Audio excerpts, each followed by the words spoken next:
Ac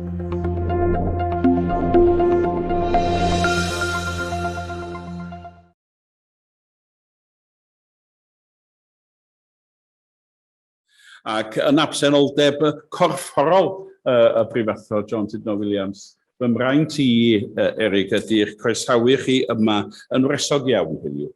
Mhob ffordd, da chi wedi bod yn ddyn sydd wedi gwasanaethu nid yn unig yn ddyfal yn yr henaduriaeth hon dros y blynyddoedd, ond da chi, dwi'n gwybod yn iawn, wedi bod yn gaplan effeithiol yn Ysbyty Gwynedd, a da ni edrych ymlaen at eich trafodi chi bore yma.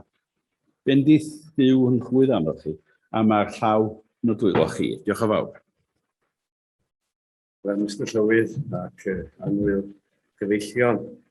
Y gyfrifoldeb arswydus, dwi yn ddiolchgar am yr anrhydedd o gael traddodi y Ddarlith Davies 2021 wedi'r gohirio a norfod y llynedd efallai dylswn ei galw'n Ddarlith 2020 gan dilyn esiampl awdurdodau y gemau Olympaidd.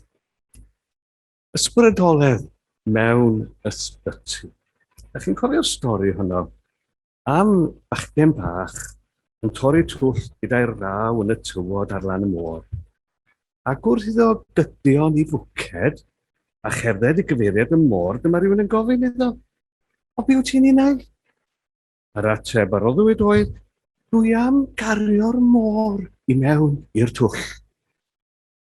Dwi'n teimlo'n ddigon tebyg i'r bachgen hwnnw. Diniwed oedd o, ond rhyfygus ydw i. A mi'n gwybod yn iawn fod na fôr o wybodaeth am y maes hwn nad oes gen i obaith ei drosglwyddo i bwt o ddarlith fel hon. Rhaid cofio hynny wrth drafod maes mor eang ac ysbrydoledd mewn Ysbyty. A hynny, trwy lygaid caplan, oherwydd dyna ydw i fers dros 30 o flynyddoedd, caplan yn bennaf yn Ysbyty Gwynedd sydd o dan adain bwrdd Prifysgol Beti Cadwaladr. Diddorol yw tarddiad yr hen eiriau, caplan a chapel. Daw'r gair capel o tua'r 7fed ganrif oed Crist, ynddo, y cawn y cape, clogyn, yr esgob Ffrenig Sant Martin. Waith, cape neu'r caplan oedd ei gwarchod. Bydd ambell brofiad a gefais i fel caplan a gweinidog yn sicr o gael ei adlewyrchu yn yr hyn sydd gennyf i'w rannu heddiw. Ond beth yw ysbrydoledd? Ar silffoedd ein siopau llyfrau yn y gornel Mind, Body and Spirit, efallai y gwelsoch y llyfr The Spirituality Revolution, The Emergence of Contemporary Spirituality. Mae'r awdur Davies athro mewn seicdreiddio yn dadansoddi'r angen am ddealltwriaeth gyfoes o ysbrydoledd, yn enwedig o gofio am y cynnydd brawychus mewn iselder, hunanladdiadau, dibyniaeth, addiction a dioddefaint seicolegol. Mae byd meddygol yn yn hatgoffa bod y cytgor hyd rhwng y meddwl, y corff a'r ysbryd yn hanfodol lles ein iechyd. Gadewch ni ofyn o ble daeth y gair ysbrydoledd. Mae ei wreiddyn yn yr iaith Hebraeg, rwach, term cyfoethog sy'n cynnwys yr ysbryd ac hefyd anadl neu wynt. Yn gyffredinol, mae'n golygu'r un sy'n rhoi bywyd yno ac yn ein cymell i fyw a gweithredu mewn ffordd arbennig. Mae yna ddegau o wahanol fathau o ysbrydoleddau yn cael eu harddel. Megis y rai humanistaidd, feministaidd, ysbrydoledd yr oes newydd ac yn y blaen. Does ryfedd bod yr hanesydd ar ddiwynydd Philip Sheldrake wedi ysgrifennu llyfr o dan y teitl Spirituality, a Guide to the Perplexed. Mae'r caplan profiadol, Mark Cobb, yn gofyn cwestiynau yna allwn ei hanwybyddu. A all ysbrydoledd fodoli heb ddiwinyddiaeth a heb ffydd grefyddol. A oes y fath beth ac ysbrydoledd seciwl.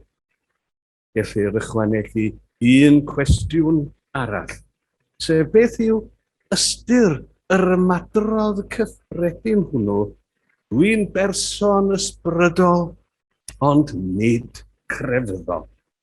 Falle, gallwch chi ateb y cwestiwn yna wedi ni ganolbwyntio heddiw ar ysbrydoledd Cristnogol. Hwna'n ei lyfr dadlennol iawn, A Christian Spirituality and Introduction, mae'r athro diwinyddol Alice McGrath, a mi ni gofio bod yna wahanol fathau o Gristnogaeth, ond bod tair elfen sy'n gyffredin iddyn nhw o'r, sef yn gyntaf credoau, ac yna wersoedd, ond bod yr hynny'n cael ei hymgorffori trwy ein ffordd o fyw.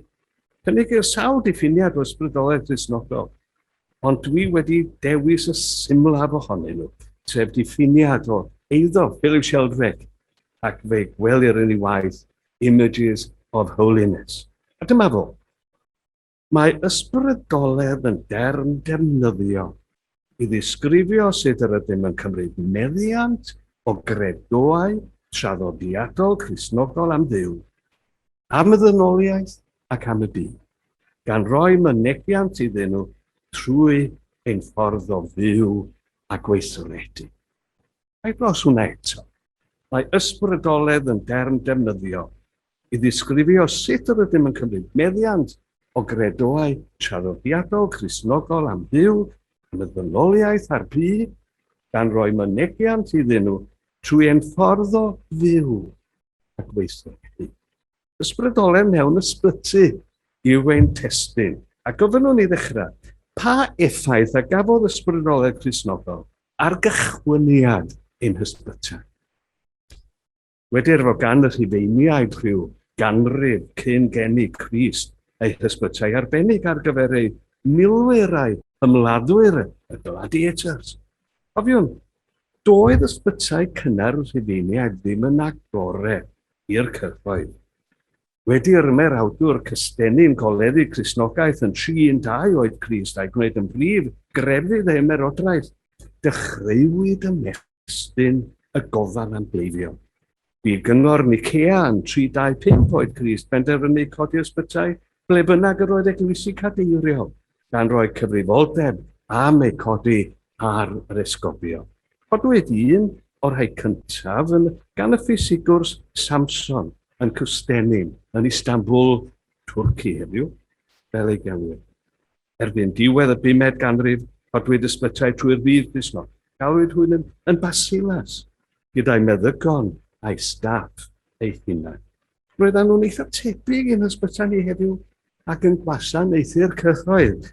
Dyma ddatblygiad cadarnhaol ac a'i gwnaeth yn wahanol i'r ysbytau Rhufeinig cyntaf, a oedd yn gyfyngedig i'r milwyr a'r ymladdwyr. Daeth yr rhinwedd Cristnogol o ddangos trwy garreg at y cleifion yn ddylanwad eang ac arhosod. Yr athro a'r hanesydd, y gari byrngren a ddywedol, yn y 2 ganrif gyntaf o'i bodolaeth, yr eglwys Cristnogol oedd yr unig sefydliad yn y byd Rhufeinig a oedd gyda strwythurau i ofalu am y cleifion. Fel y dywedodd yr hanesydd meddygaeth, y Dr John Cool, yn ei dreisawd ar ysbytau cynnar yn Nghymru a'r gororau. Dysgodd y wladwriaeth ofalu am ei milwyr, ond yr eglwys a ofalodd am y mynaich a'r pereriniol. O'r fan yna tyfodd y gofal am y cleifion yn ymplith ni. Ysbrydolwyd y gofal gan yr eglwys ac nid gan y meddygon ei hunain.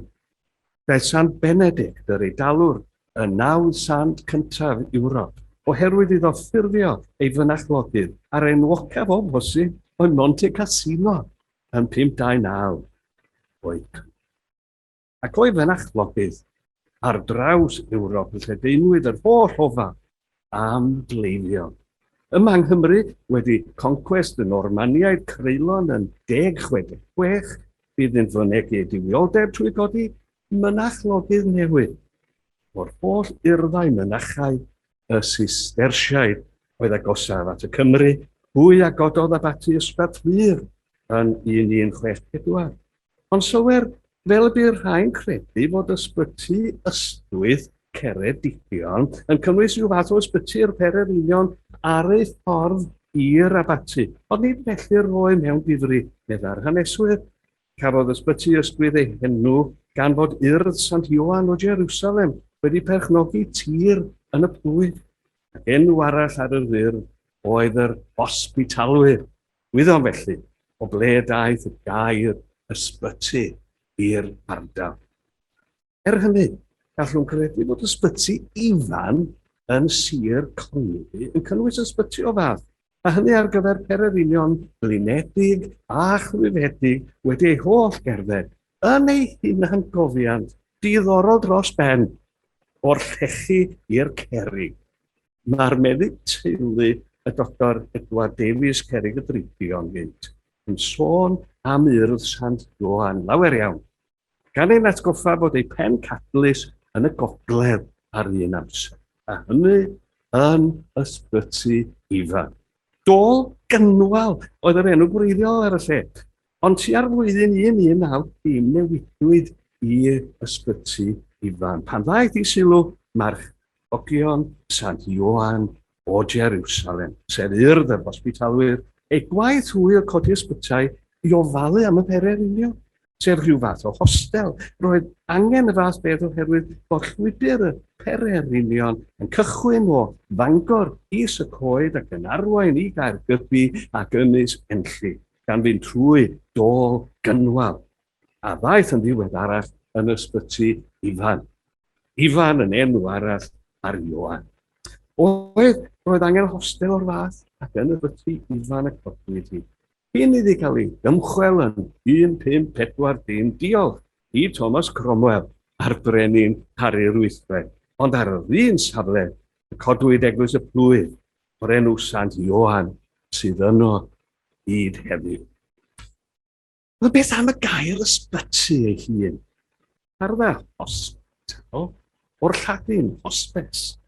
O hwnnw dal geiriau hospice a hostel a hospitality. Yn y Ffrangeg cawn hotel diw sy'n cyfieithu'n hostel diw. Lle groesawu dieithriaid a'i hymgeleddau ac i'r eglwys Gristnogol y mae'r diolch am fod yr ysbyty yn fan agored i groesawu ac ymgeleddu'r dioddefwyr o bob math. Ac yno y profant brigaredd, charitas, cariad diw tuag ati. O'r holl luniau o ryfeloedd Iran, Iraq, Afghanistan, i mi y lluniau mwyaf gobeithiol o ddigon oedd yr rhai o'r ysbytau milwrol. Roedd milwyr y gelyn yn cael eu hymgoleddu ochr yn ochr, a milwyr ni. Dyma gariad a thrigaredd diw i weld ar waith heb anghofio'r her a gawsom gan yr arglwydd Iesu, sef cerwch eich gerddynion. Ydyr efo deall rhywbeth am wreiddyn y gair ysbyty. Yn gymorth i ni werthfawrog ei wir ystyr o wybod rhywbeth am y gwreiddyn, ond nid yw'n haws gwerthfawrogi'r ffrwyth. Yr hawi i weld y ffrwyth hwnnw yn ein hysbytau ar draws y canrifau. Bu'r eglwys Gatholig Rufeinig sefydlu cymaint ohonynt a hwytha'n cael ei rhedeg gan ferched gan amlaf fel y Sisters of Charity a sefydlwyd gan St Vincent de Paul, gwnaethant waith enfawr yn gofalu am y cleifion. Ffrwyth yr urdd Lwseraidd a sefydlwyd gan ddau weinidog sef Theodore Flinders a William Lowe yn y 4th ganrif ar 15 oedd y mudiad a wasanaethwyd gan ddiaconesau. Mudiad a ddaeth o gan ddylanwad y Menoniaid, o'r Iseldiroedd a chan y Saesnes Elizabeth Fry. Gorwyd canolfan i'r diaconesau yn Kaiserswerth, tref yn yr Almaen, gan ledaenu waith o hyfforddi yn y fan hwn, ac yno y hyfforddwyd Florence Nightingale. Dyn y wasanaethodd ar y cyd gyda Nightingale yn rhyfel y Crimea oedd Betsy Cadwaladr. merch o lan y cil gael y bara, a merch i bregethwr cynorthwyol gyda'r Methodistiaid, dywedir iddi dderbyn Beibl gan Thomas Charles. Hwnnw arroddodd bwrpas i'w bywyd. Mae englyn y Parchg Owen Rhithyn iddi yn werth ei ddyfynu. Un gadarn fel hyarn oedd hon. A'i llais a'i llaw oedd i'r cleifion. A'i bryd gwerinol o'r bron.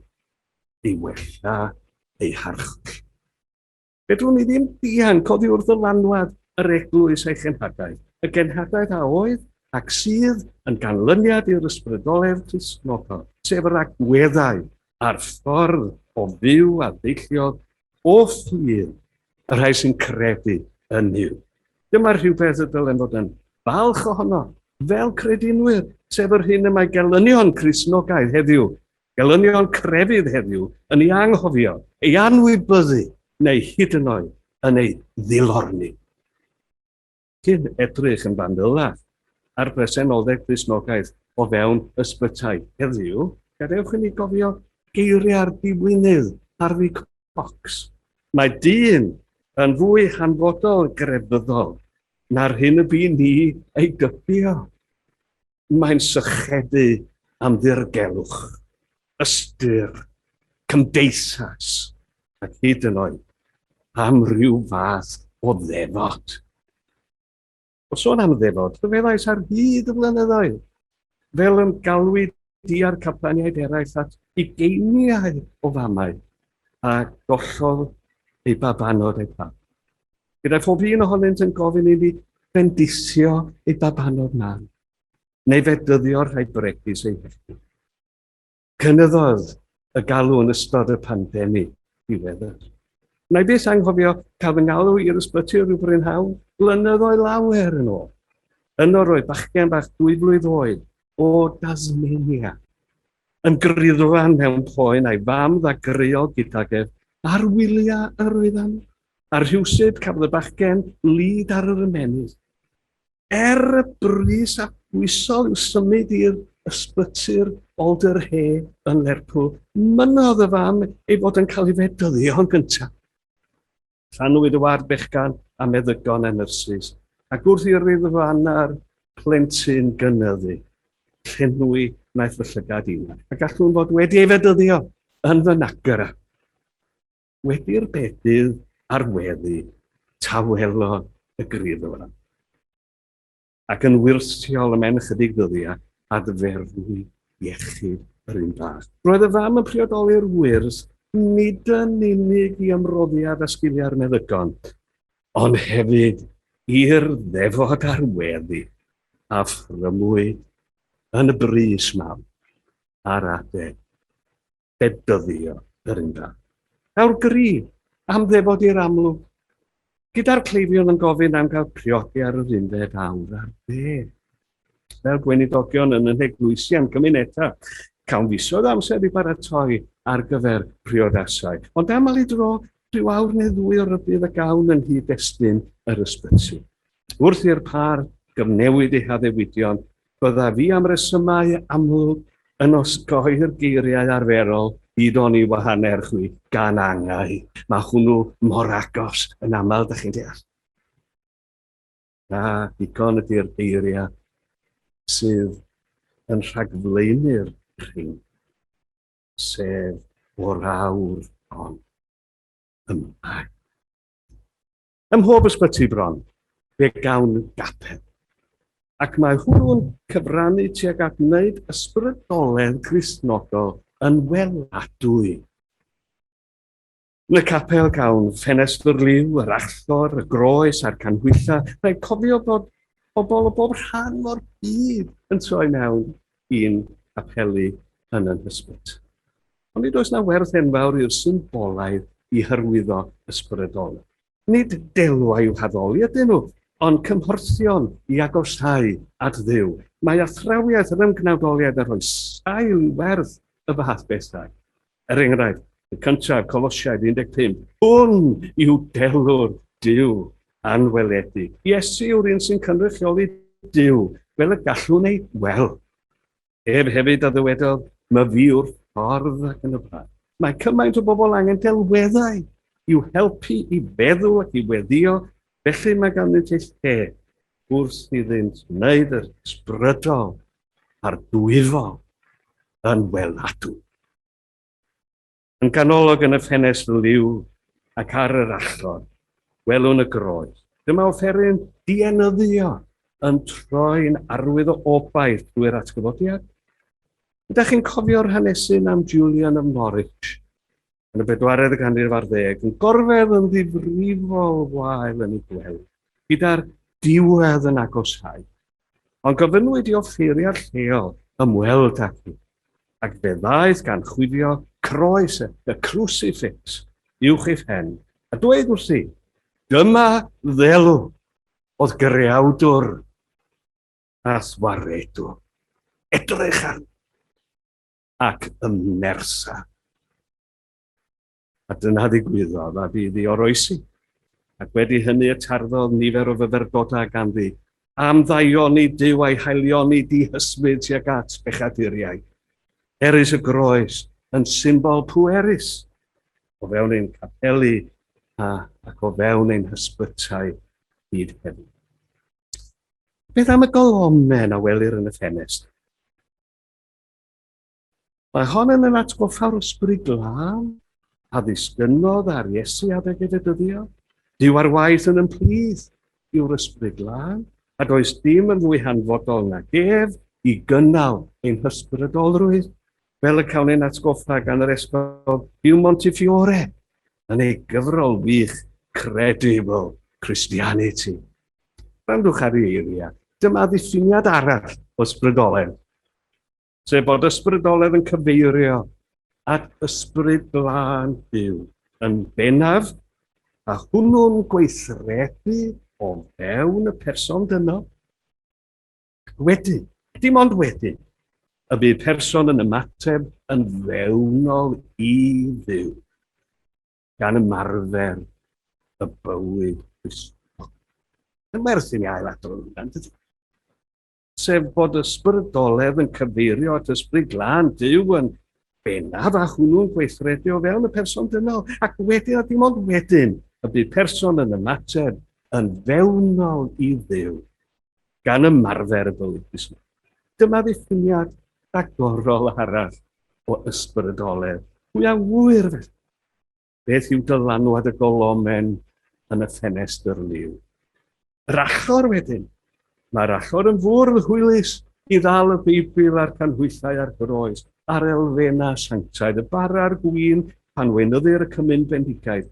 Cofiwn am y defnydd o'r allor i aberthu'n yr Hen Testament. Fe cofia'r Cristion am aberth Iesu. Ond yn ystod y pandemig, bu'r allor yn gyfrwng yn atgoffa am yr holl feddygon ac weinyddesau ac gweithwyr o fewn y gwasanaeth iechyd a aberthodd i bywyd gwisg tra'n gofalu am y cleifion. 1,500 ohonyn nhw a aberthodd i bywyd. Beth am y canhwylla ar yr allor? Defnyddir y canwyll mewn addoliad i'n atgoffa am Dduw, yr un nad oes ynddo unrhyw dywyllu. Ac Iesu sy'n oleunu'r byd, i ddefnyddir y capel sydd yn aml yn profi rhyw dywyllwr didew. Mae'r ganwyll yn symbol cryf. Does y ryfedd bod y cyn-archesgof Rowan Williams wedi galw ei lyfr ar y pandemig yn Candles in the Dark. A dyma i chi, lun arbennig iawn. Llun o Iesu gyda'r plant, mewn cerflun o waith arbennig iawn sy'n sefyll yn nghapel Ysbyty Gwynedd. Ac oddi tanodd, y mae pentwr y gofrestra yn nodi enwau'r holl fabanodd y phlant a gollwyd dros y blynyddoedd. Un o'r gwasanaethau dwysaf y byddwn fel caplaniaeth yn ei gynnal yw'r un ar y sagwr cyn Sul y cofio ym mis Tachwedd, sef y gwasanaeth i gofio'r plant. Yn y gwasanaeth hwn, byddwn yn enwi pob plentyn a gollwyd yma ei rhieni'n bresennol ac yn gosod blodyn co amdanynt ar feibil agor. Mae'r gaplaniaeth yn ymestyn allan i'r gymuned trwy wasanaethau fel hyn, gan wahodd rhai fod yn bresennol hefyd ymrhydd gwasanaetha'r calendar Cristnog ar hyd y flwyddyn. Er enghraifft, cynhelir gwasanaeth Nadolig yng Nghyntedd yr Ysbyty am bod y capel yn rhy fach a daw corau fel cor Mrs Grace Richard eisiau'r Llanerch yn o'n gyson i ganu yn y gwasanaeth. Bydd y blynedd nesaf yn ffurfio cor hefyd gyda gawyrgylch arbennig yn cael ei chreu wrth i'r sain carolau hen a newydd at seinio trwy'r Ysbyty. Cyn y pandemig, cynhaliwyd gwasanaeth cymyn yn y capel bob bore Sul, gyda rhai o bob rhan o'r byd yn ymuno, a dei'r rhai o'r gymuned iddo hefyd. Y ffyddlonaf o ddigon oedd Mr Cledwyn Jones, byddwch chi'n ei nabod o tyfa, o driawd y coleg gynt.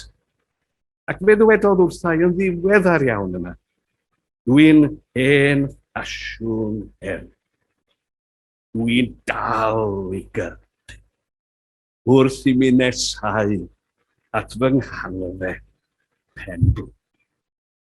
99 oed, yn dal i gyrru ac i bresennoli yn y cyfnod. Beth am y Beibl?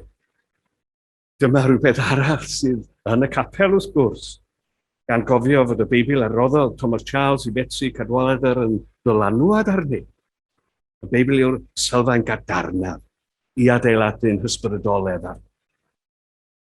Wrth drafod y Beibl, mae'n werth tynnu sylw mi gredau i at un o ddarlithoedd John Vincent Taylor. Teitl oedd Divine Revelation Through Human Experience. Dyma yn gryno meddai beth yw'r Beibl, sef cofnod o brofiadau pobl o Dduw. Yn sylfaenol mae'r Beibl, meddai Taylor, yn cynnwys 4 prif thema. Yn gyntaf, yr Exodus ac achubiaeth cenedl Israel, sef unrhyddhad o'i chaethiwed yn yr Aifft. Yn ail, teyrnasiad y brenin Davies a'i chwyddiannau, sef yr hyn a wnaeth arwain at goddi'r deml yn Jerusalem, sef yr oes aur fel y galwyd hi. Ond y ddwy thema nesaf, y hoffwn ni aros gyda nhw. Rydydd y geisglyd o Babylon yn 586 ac wrth gwrs dyfodiad Iesu Grist i'r byd. Na'r 4 rhan amlwg sydd i'r byd. Drychwn ar brofiad ar geisglyd i ddechrau. Gwelwn fod Duw yn achub o hyd. Efo gyda theyrnas a dinas sy'n ei ymgyrraedd ati. A bod Iesu mor awyddus ag erioed i'n herio ein dysgu a'n iachan. Byddai'n gofio hefyd am brofiadau anodd yr Israeliaid pan y gawsant eu caeth gludo o Jerusalem i Babylon. Onid rhywbeth tebyg yw profiad y cleifion a'i teuluoedd yn aml. Mae'n twythau wedi eu caeth gludo megis i wlad estron yr Ysbyty gan wynebu profiadau diesr ac anodd ac fel yr Israeliaid yn medru amau Duw.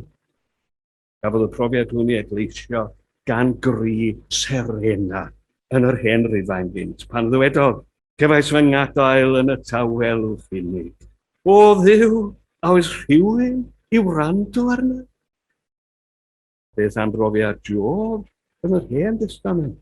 Gwyddaf arnat am gymorth, ond nid wyt yn fateb. Safaf wrth blaen, ond nid wyt yn cymryd sylw o. Yn yr awdl fuddigol, y frwydr, mae'r prifardd a'r gweinidog, a chyn gaplan gofalgar ac wych yn Ysbyty Gwynedd gynt. Parchedig John William Jones yn rhannu rhai profiadau dirdynol o weld ei briod yn wael yn yr Ysbyty, ac yn brwydro yn erbyn ei afiechyd creulon. Mae 4 llinell o'r awdl yn dweud cymaint wrthym am y cyferbyniad hwnnw rhwng yr haf a'r gaeaf yn ei bywyd hi, a'n bywyda ni od. Fio fyd fio, haf fyd y fywyd. Diogel haf yr hindda digleddyd, ond ni roi'r gwyn un haf i'n bywyd. heb ei eia. Ond hyd y geiaf yw'r geisglu. Yn ei awdl fuddigol y cwmwl, mae'r prifardd ar offeiriad y diweddar barchedu gwynaf bwylym y disgrifio dioddau maint ei da. Gweinidog uchel ei barch o'r clefydd creulon y motor niwron. Dyma'r ran ddirdynol o'r awdl sy'n diffinio creisglyd y claf a'r teulu. Daeth y sil y melltithiau sy'n y diw hwn, diw'r dihoeni. Deffro'r 9 diwrnod o fedi i ffôn di galon y nyrs ac welwi, prithron a flawen i ward y trwien, i dystio i'r angen, yn nwydus drengi. Wyliau'n ha, ond gafael ni, gan reidrwydd diw, y distawrwydd, oer, di dostur. Mae'r Beibl yn cyffwrdd y darllenydd, trwy gynnwys profiadau'r geisglyd yn ein bywydau ni, sef y profiadau anodd a negyddol bywyd. A profiadau anodd o ddiw ei hun. Daeth hynny'n amlwg iawn yn ystod y pandemig. By'r rhain gofyn cwestiwn hwnnw. Yn Salm 137, am fynegiant i brofiadau'r Israeliaid o'r geisglyd. Ger afonydd Babel am yr eisteddem yn wylo, wrth i ni gofio am Seion. Ar yr helig yno bu'n ni grogi yn Selyna, oherwydd gofynodd yr rhai yn caethiwau am gan, sydd y medrwn ganu can yr arglwydd mewn tir esgol. Ond dyna'r gwirth a welais i aml i dro, sef cael eneidia yn medru canu yn hir estron y geisglyd hyd yn oed. Y ddiweddar yn ei dyddiau olaf, roedd un o'n haelodau yn eglwys y Mangor, yn canu dros y ward. Rwy'n canu fel canar aderyn yn hapus yn ymyl y thi. A dyna sy'n lloni fy nodyn, mae Iesu'n geidwad i ni. Rydym angen ffydd sy'n medru canu, medda rhywun. Byddai'n nyrs o'n eglwys wedi i'r ymwelwyr droi am adref gyda'r nos, yn canu emyna wrth gyflawni waith. Byddai lais tenor melfedaidd yn cyrraedd halona'r cleifion. Gofynodd un iddo, a hitha'n derfynol wael, dowch atai, newch chi ail gannu'r pennill olaf. A wyddwch chi be oedd y pennill. O Iesu mawr, o danian byr, i eiddiw gwan, mewn anial dir, i'w merthu, drwy'r holl rwystrau sydd ar ddyrus daith i'r gana ni. Galwodd Martin Luther y llyfr emynau yn Beibl bach, oherwydd ynddo fel yn y Beibl, costrelir ein profiadau o ddiw. Gelwyr rheolwr capaniaid bwrdd Brifysgol Betsi Cadwaladr. Cadwaladr yn Elfys Cymraeg, gwyddoch chi, sef y parchedu Wyn Roberts, a chredwch fi gofynnu'r am ei ganu gan gleifion yn gyson. Fel y ferch ifanc oedd yn marw o'r cancer, gofynodd i'r capan ganu ddi ar ei phen-blwydd. Dyna'r anreg o werthfawrogodd yn fwy na dim. Yn gymysg a chaneuon gospel Elfys. Efryn o hyd, cofiwch i'w, love me tender, love me true. A does rhyfedd bod Martin Luther wedi dweud eto fydd. Y peth nesaf at air Duw celfyddyd ar uchel cerddoriaeth yw'r trysor mwyaf sydd yn y byd. A beth am air Duw ei hun? Mor gredadwy yw casgliadau Vincent Taylor bod awdurdod y sgrythyrau yn hwm wrth ei gallu un cyfarch yn ein cyflwr. A hynny gyda gwir lais Duw ei hun. Ac fe wna hynny ar ei orau, trwy roi mynegiant i ddyfodiad Iesu Grist. Dyma bedwaredd thema y Beibl a'r fwyaf. Ia, dyma'r gair a ddaeth yn cnawd yn Iesu o Nazareth. Ac dwy elfen ganolog ei weinidogaeth oedd dysgu ac iachau. Dysgodd am deyrnas Dduw ac fe ddangosodd natur y deyrnas honno trwy iachau'r cleifion. Mae athrawiaeth yr ymgnawdoli yn dangos bod i'r iachad nhw awdurdod dwyfol, a'i fod felly yn adlewyrchu ewyllus Duw ei hun. Sut, felly, y gall unrhyw am iechyd mewn Duw fod yn rhan o ewyllus Duw, fel y mae'r rhain hefyd. Yn Efengylig, a oedd ei hun yn feddi, cawn y geiriau, galwodd Iesu'r 12 yn hyd. Yna anfonodd hwy allan i gyhoeddi teyrnas Dduw ac i achau'r cleifion. Dylanwad arall ar y meddwl Cristnogol yw dameg y Samaria trigaro, cofiwch.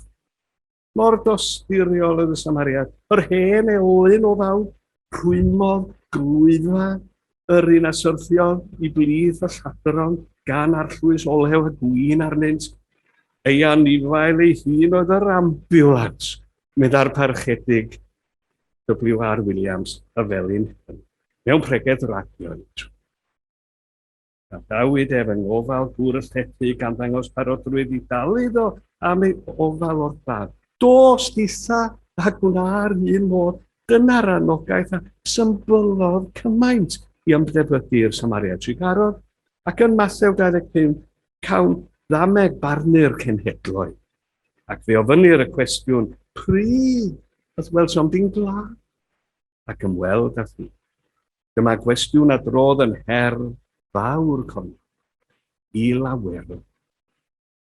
Mae'r dyfyniad hwn o gynhadledd yr Esgobion Catholig yn America yn cydnabod dyled y byd i weinidogaeth Iesu'r meddyg da.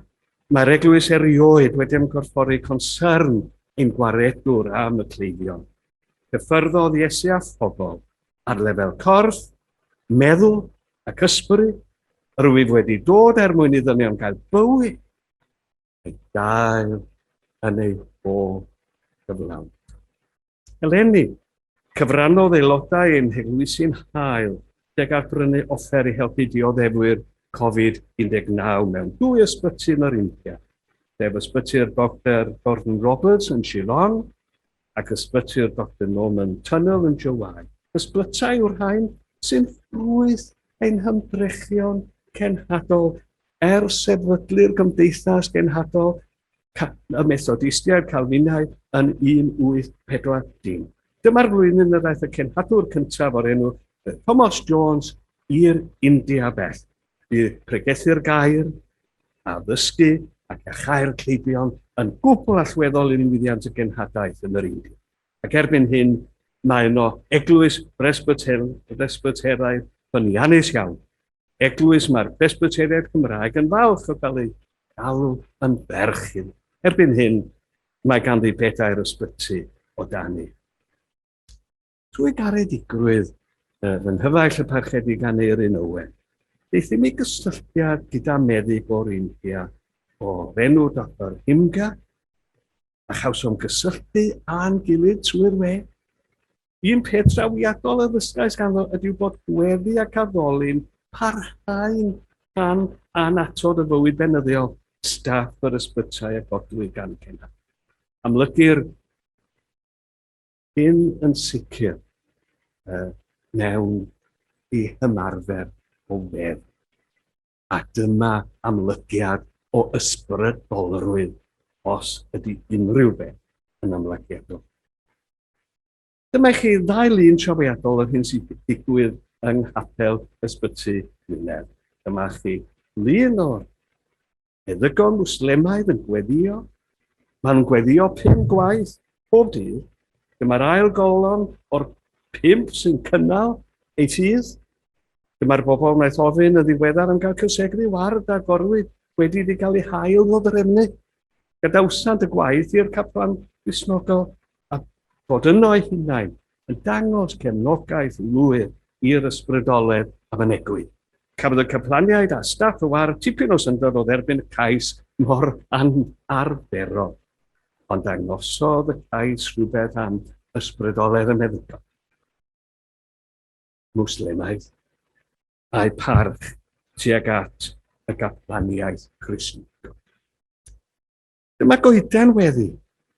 Mae'n syndod y defnydd awneu'r o'r goeden hon, ble mae gweddiau'r cleifion ar ymwelwyr yn cael ei ysgrifennu yn aml mewn iaith syml, ac weithiau'n fygysiol, fel y gwelais i'n tro wrth ddarllen hyn.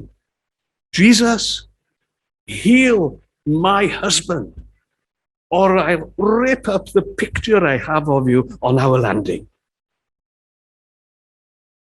Mor onest a chredadwy yw disgrifiad Manon Steffan Ross yn y gyfrol Galar a fi, a lygwyr ganesydd Meilor.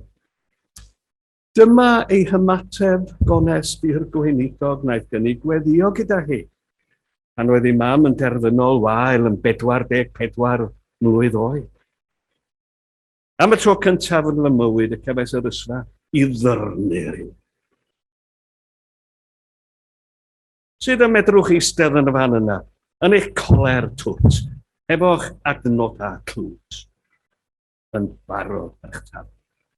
A'ch Duw chi wedi caniatáu'r ddynas ora dwi erioed wedi nabod fod yn gorwedd yn y gwely'n marw. Sut fedrwch chi falu am nefoedd pan mae ein nefoedd hi yma efo ni dim efo seintia a hen bobl? Dyna roeddwn yn sgrychu yn fy mhen yna. Rydw i'n difaru rwan, yn difaru teimlo mor flin efo'r dyn a'i ddiw. Ambell dro, pan fydd yr amser yn addas, ond nid oes angen dweud wrth rai fel Manon ac eraill, beth bynnag o'r oed, y collwn anwyliad, y gallwn edrych ar farwolaeth fel ffrind ac hyd yn oed y meddyg olaf sy'n rhyddhau'r claf o'i holl blinderau. O gredu hynny mae'n haws ymdopi gyda marwolaeth. Let go and let God, meddai. Gwersfawr yw dealltwriaeth, yr esgob John Shelby Spong o fer. Portreadwy Duw yng ngweinidogaeth Iesu o Nazareth, meddai, a thrwyddo'r ymgorfforwyd teyrnas Dduw, ble mae deillion yn cael ei golwg yn ôl, y cloffion yn cerdded, y byddariaid yn clywed, y meirw yn codi, dywed Spong ymhellach. Wedi yw'r profiad o gyfarfod Duw a chanfod yr egni yno, a'n gwna ni ar rhai a garwn yn bersonau cyfla. Diddorol, yw diffiniad y diwynydd Jürgen Moltmann o iechyd. Iach, meddai, yw'r sawl sydd ganddo'r egni i fyw, yr egni i ddioddef, yr egni i farw. Cyfrannau pob gweddiad y storfa o egni a'n hwnna'n gyflawn i wynebu'n holl brofiad. Ambell dro, mae'r dyhead am weddi yno, ond dim geirfau roi mynebiant i'n cofio. Un tro roi milwr ifanc wedi ddwyn ysbyty ar brynhawn sadwrn braf. Canfuddwyd bod haint dychrynllyd yn peryglu fywyd a gofynwyd i mi helpu trwy ofalu am ei rieni pryderus. Chibwyd bywyd y milwr ifanc. Ymhen rhyw 5 diwrnod, daeth yr rieni i ddrws yn cartref sydd wrth ymyl yr ysbyty, a dyma oedd cais y tad. Can you please give the bloke up there our thanks? You know how to. We don't, you see. Disgrifiodd un caplan brofiad y dyn di-grefydd. Fel un sy'n byw mewn ystafell heb drysau na ffenestri ynddi. Ac o'n i diw'n ddisgrifiad da. Y dyn di-grefydd yn byw mewn stafell heb drysau na ffenestri ynddi. Wrth i'r claf di-grefydd orwedd, mae'n gorfod edrych i fyny fel pawb ohonom. Ond beth a wel? Heb ffenestr na drws ysbrydol, gall fod mewn rhyw garchar, tywyll, di-iawn. Mae R.S. Thomas yn ei ffordd unigryw yn disgrifio'r angen dwfn am weddi wrth gydnabod y paradoxau a brofwn hefyd wrth yn balfalu tra'n gweddio, ond ymddengys fod gan y credadu'n ddrws i ystafell arall. Sylwer ar y geiriau. It is a room I enter, Dyma eiriau RS yn ei gerdd, The Absent.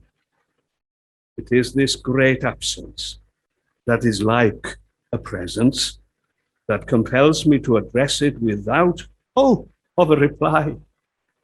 It is a room I enter from which someone has just gone, the vestibule for the arrival of one who has not yet come. Pan yn atgoffa o eiriau Iesu, pan fyddai'n gweddio os i mewn i ystafell, wedi cael y ddrws gweddia ar dy da yn y dilg.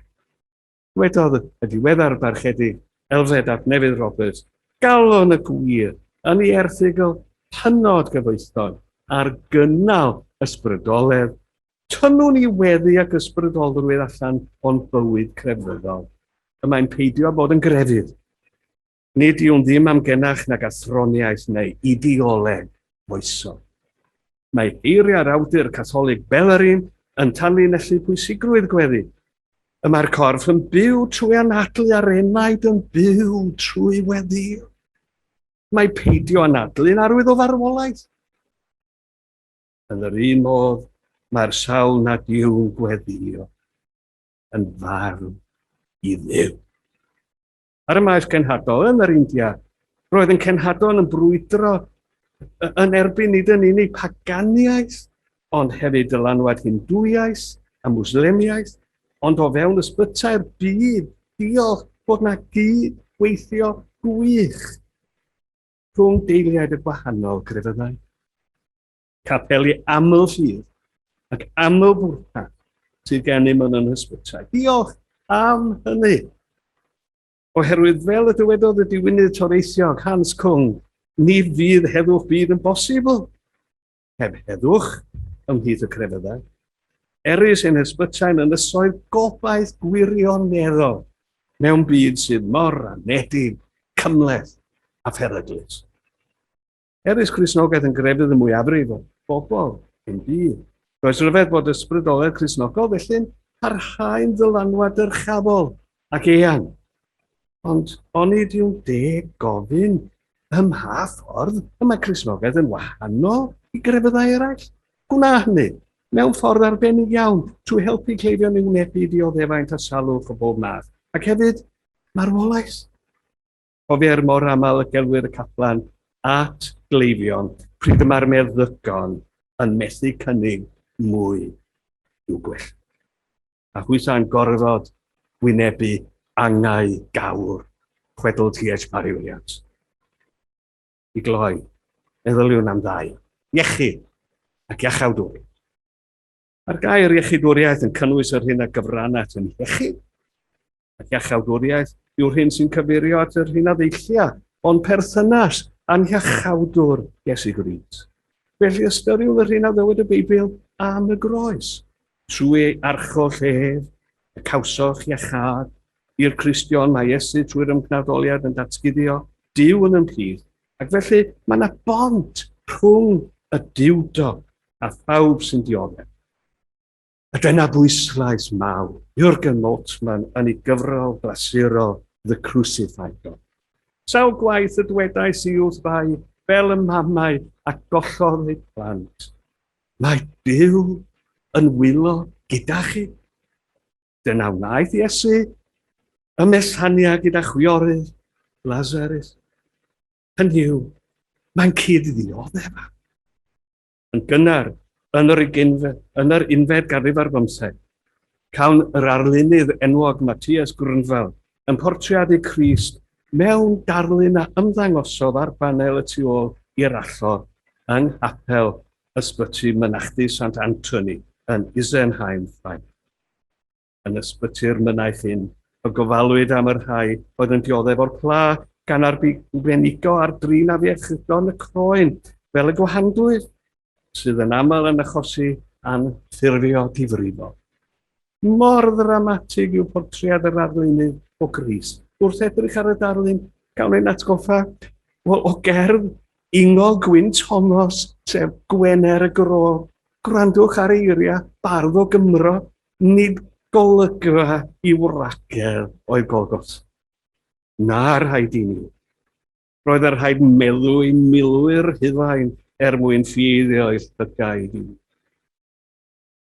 Corff briw fel brynar, a'r dolurian fieri a'i fro, a gwaed yn crino'n fudr ar y cyf. Rwy'n i'w amcan y barn ar arlunydd, sef cyfleu erchylltra'r groesoelio. Yn yr ysgrysur, mae Cris yn cael ei brotiadu fel un oedd wedi ddirmygu ei wrsod gan eraill, yn ŵr llwyfedig, cyfarwydd a dolir. Eto, ein dolir ni a gymerodd, a'n gweledd ni a ddygol. Ar un ochr, i wy'n gwrddawd, cael mae'r ei fam yn edrych ar ei mab yn wylo. Ac hefyd, yr ochr arall, Ioan Fedyddiwr yn pwyntio ato. Fel petai am i ni edrych a sylweddoli, mae trwy ddioddau fel hyn, y fath boen, y fath artau, y mae Duw'n amlygu ei gariad tuag ato. Yn ei gerdd y Pasg, mae yna un llinell o waith, Gwyn Thomas eto, sy'n afeilgar. Ar y Golgotha dragwyddo, y gwelir panfo Duw. Byddai'r James Denny'r Albanwr yn dangos cerflun o'r Cris coesoliedig i bobl yn ei trienni. A ddweud, fel hyn y mae Duw yn eich caru. Credwch ac edifarhelwch. Ac wrth fod gydag ei geinia o gleifion yn ei horiau y munudau olaf. Mae geiriau ar ôl St John i'n cof lawer gwaith. Efo ddywedodd ar ddiwedd ei fywyd. Dwi'n rhy wan i'w weddio. Dwi'n rhy blinedig i'w garu ef yn iawn. Dwi'n gorwedd yma yn gadael iddo fy ngharu i.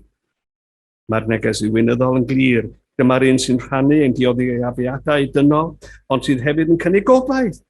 Gobaith eithaf. Am ein hadnewyddiad eithaf yn y pen draw. Yn y ffenestr y tu ôl i'r allor yn eglwys y Forwyn Fair yn Aberhonddu, gwelir gwaith crefftwr o Gymru, sef John Petts, sy'n ymgais i gyfleu yr atgyfodiad. Fel y dywediwr Gynmoltman, y sylfaen ddiwinyddol i'r gobaith Cristnogol yw atgyfodiad y Crist croesoliedig. Dywed y Testament Newydd y bydd yr rhai sydd â ffydd ynddo hefyd yn atgyfodi. Yn y pen draw adnewyddir pob peth yn y Jerusalem Newydd, y fath wahaniaeth a wna'r gobaith hwn i'r dioddefwyr. Credwn yn atgyfodiad y corff, meddai credo'r apostolion. Austin Sant wedyn yn ei gyfrol Dinas Duw sydd yn sôn am ddelw wedi ei tholcio, ei anffurfio, yna'n cael ei thoddi a'i thraws newid. Mwyn ei ffurfio o'r newydd.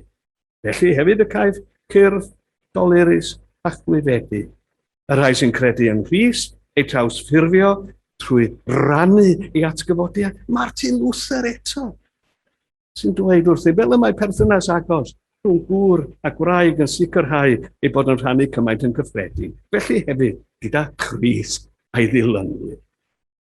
Yn y traddodiant mewn angladd, dyfynwn ni nawr llythyr at o Filipiau. Bydd ef yn gwedd newid ein corff i selwael ni, ac yn ei wneud yn unffurf a'i gorff gogoneddus ef, trwy'r nerth sy'n ei alluogi ddwyn pob peth o dan ei awdurdod. Aeth ein ei gynnwys ymhellach yn y Testament Newydd, trwy sôn am ddinasyddion y nefoedd, a syniad o ddychwelyd i'r Jerusalem Newydd, yn llyfr datguddiadau, datgyfodiad yn obaith am adnewyddiad pellach, pan ddywedir wele yr wydd yn gwneud pob peth yn newydd. Rwan byddai Socrates, yr athronig Groegaidd, yn sôn am ddioddef a marw gydag urddas. Dioddef a marw gyda gobaith a wna'r Cristion. Mae geiriau diwynydd mawr o'r India, yr athro Samarsa, yn tanlinellu cymaint. O ddefwch yr iaith fain. There are different faiths. There are alternative ways of salvation. There are different hopes about human destiny. There are different affirmations as to what happens at the end. In the last analysis, religions should be recognized as having responded differently to the mystery of the ultimate.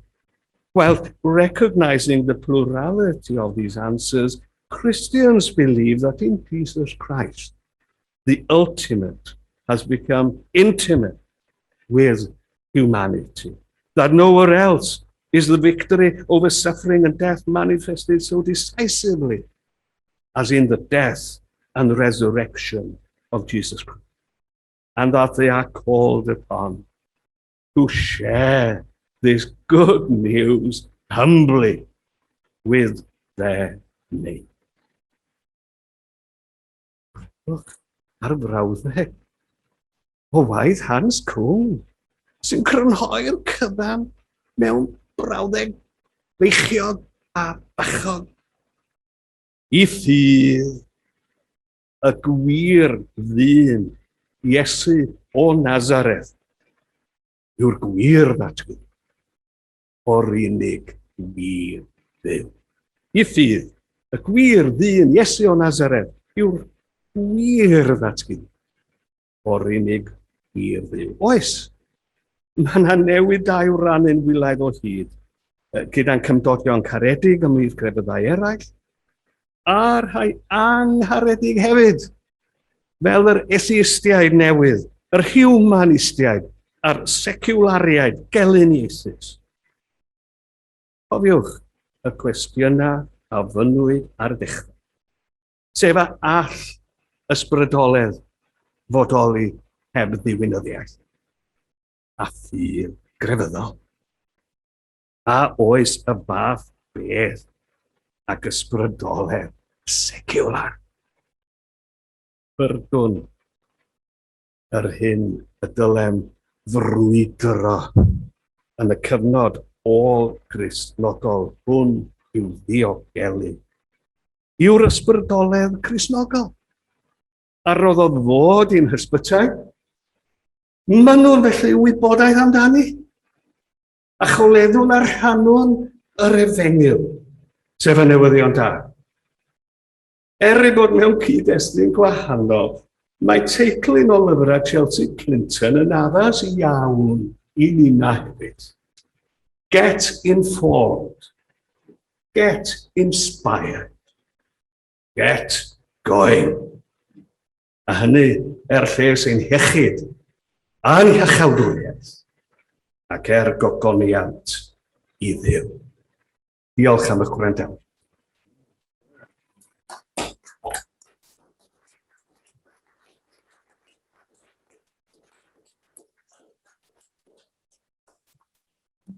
Wel, mawr ddiolch Eric am gyffwrdd â chymaint o bethau gwirioneddol yn fan yna. Ond fel da chi'n gwybod, nid yn waith i di arwain y diolch y prynaw yma, mae hynny wedi ymddiried i'r Parchedigaethwr Elwyn Richards a dwi'n galw fo ymlaen yna.